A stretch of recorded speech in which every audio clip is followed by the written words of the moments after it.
Hi everyone. I salute you this moment. I am Rebecca Wamwini. I am an evangelist and I'm also a counselor. I am here today because of the things we are seeing around and they are carrying a lot of weight upon all of us. None of us can say we are exempted from the anxiety, from the fears, from the worries. Whether you are a pastor, you're born again, you're whoever, you can't say that you're exempted of such. So I'm a counselor and I major in two areas. I major in chemical and non-chemical addictions.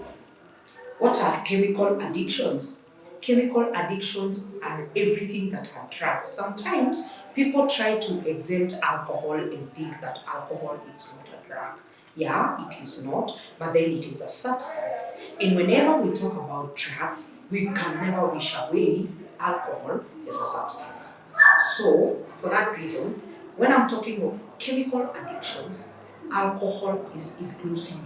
It is one of the chemicals that we will talk about. Then the non-chemicals are everything else like nomophobia, that is excessive use of phones and gadgets. And you know the excessive use of gadgets will most likely lure a person into channels of pornography, channels of betting, channels of overuse of those gadgets that will lead to things like video gamings that are not so good, that might intoxicate our brain. I also major in marriage and family, or family and marriage. What would make me become all those things together? It is because the two can never be separated.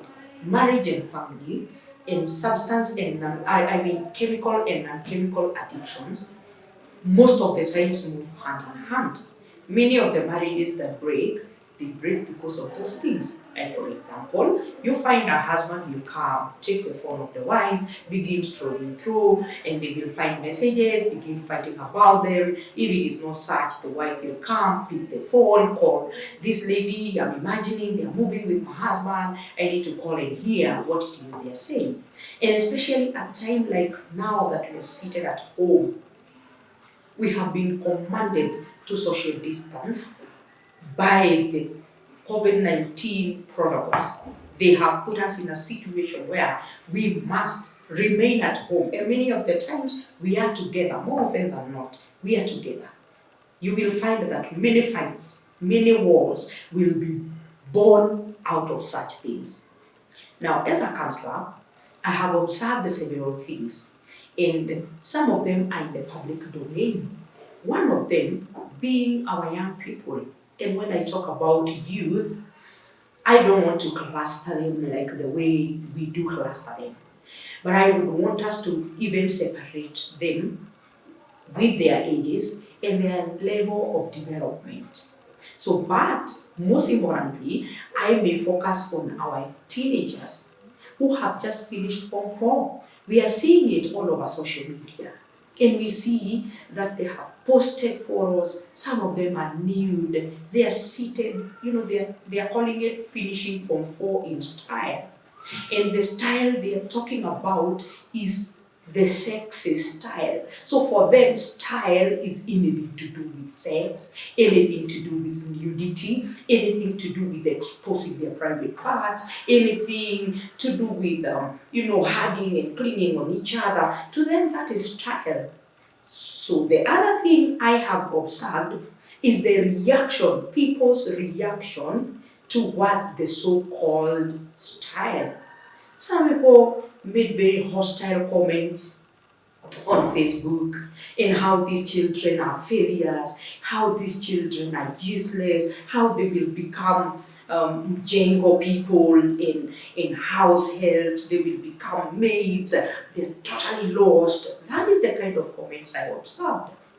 And this being the case, I realized how important our people need to understand several things about development and what is happening and the result of fear and loneliness. What results from fear and loneliness? And what are the things that we may observe in the near future? Then the other thing I have also observed is the police emotional trauma. Police emotional trauma.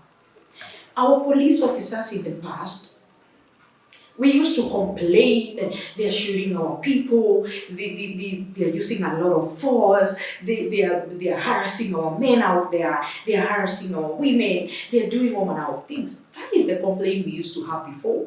How about today? How about today?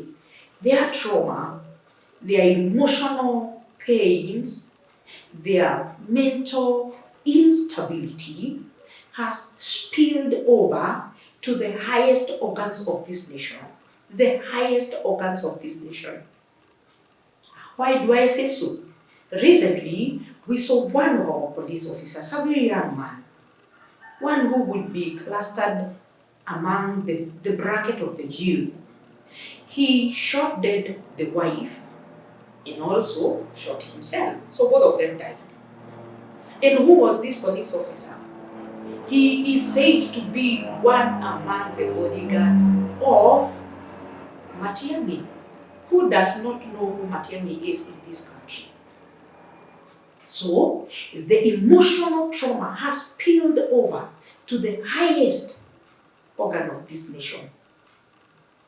And I must be bold enough to say here, there is no health without mental health. There is no health without mental health. If I am not stable mentally, then health-wise, I will not be stable. Believe you me, many people who are dying or becoming overcome by COVID-19, doctors are saying it is not so much because of the virus, but because of the emotional response towards the virus.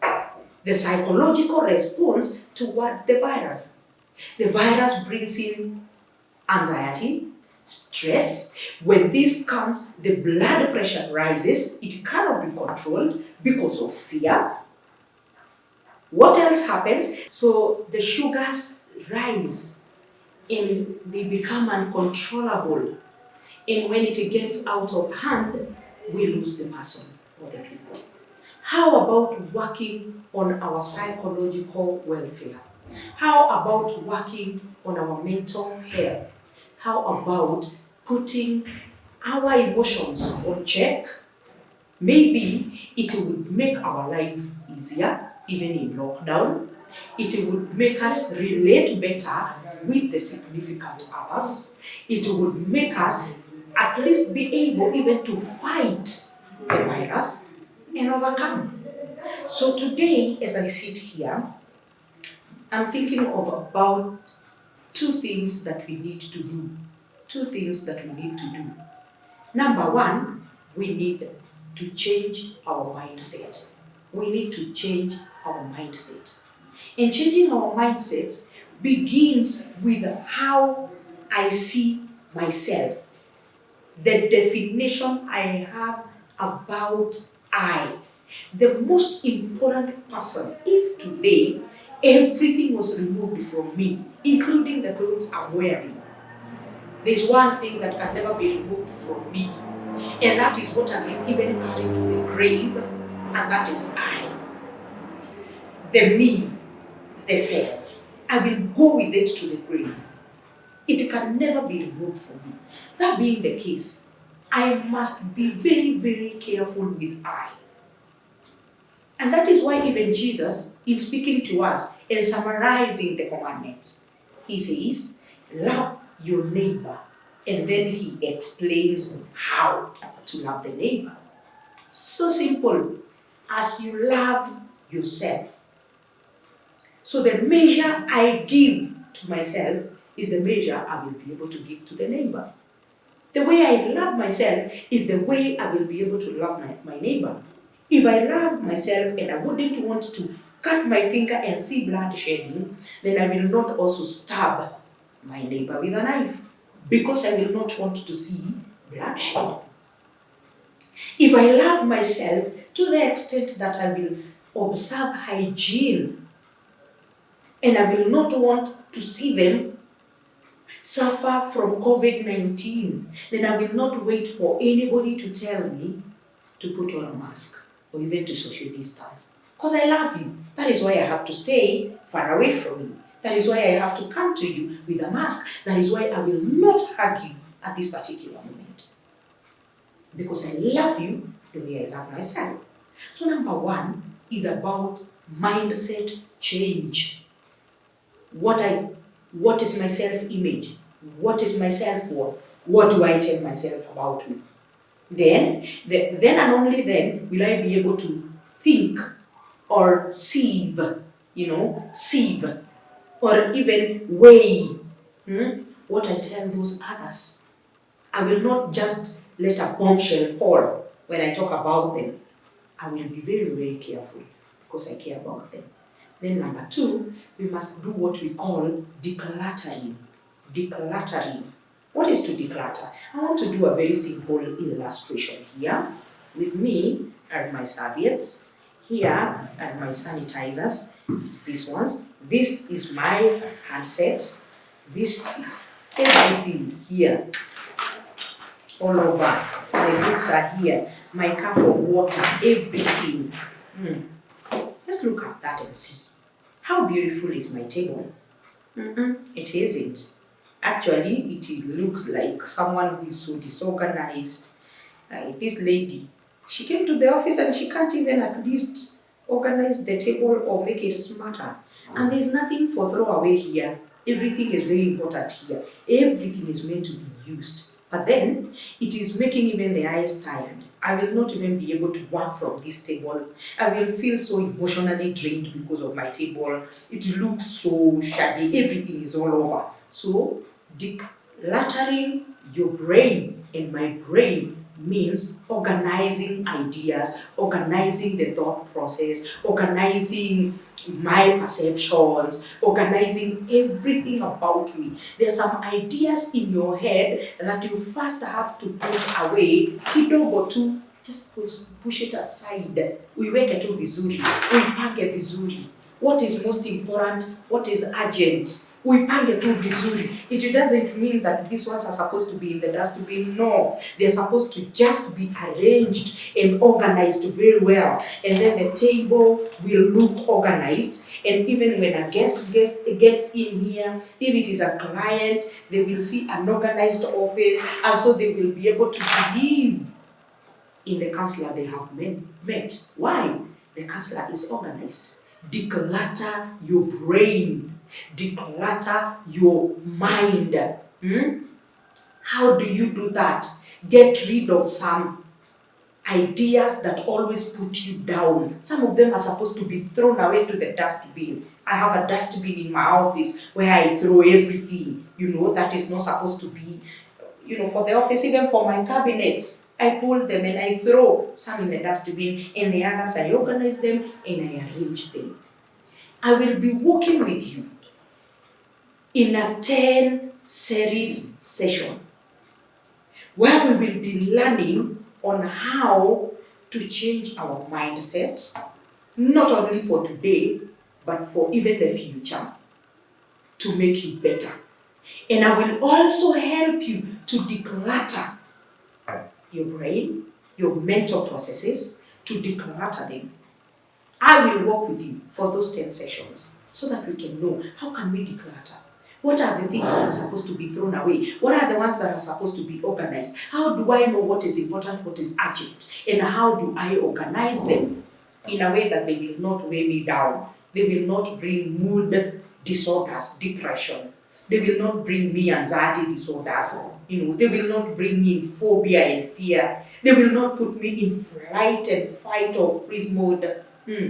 How will I be able to do that? So, just click into this channel. Kindly do not only like, do not only view. I ask you to subscribe into this channel called the TPT. TPT stands for talk power therapy. Talk power therapy. In talk power therapy, I tell people talk is a powerful therapeutic tool. Talk is a powerful therapeutic tool. And that is what we shall be doing in the 10 sessions. And then from there, we will pick another session. So kindly subscribe. Let us work together. Share with your neighbor. Remember, we said love your neighbor as you love yourself. If you love yourself to the extent that you wouldn't want to suffer from depression, you wouldn't want to be put down by anxiety, you wouldn't want to be grounded, you want to know how to declutter, let your neighbor also know. If your neighbor is not okay, you're not also okay. So make sure your neighbor is okay so you can also be okay. There is no health without mental health. There is no health without mental health. Welcome as we take this journey of setting our mind afresh and also decluttering our brain. See you next time.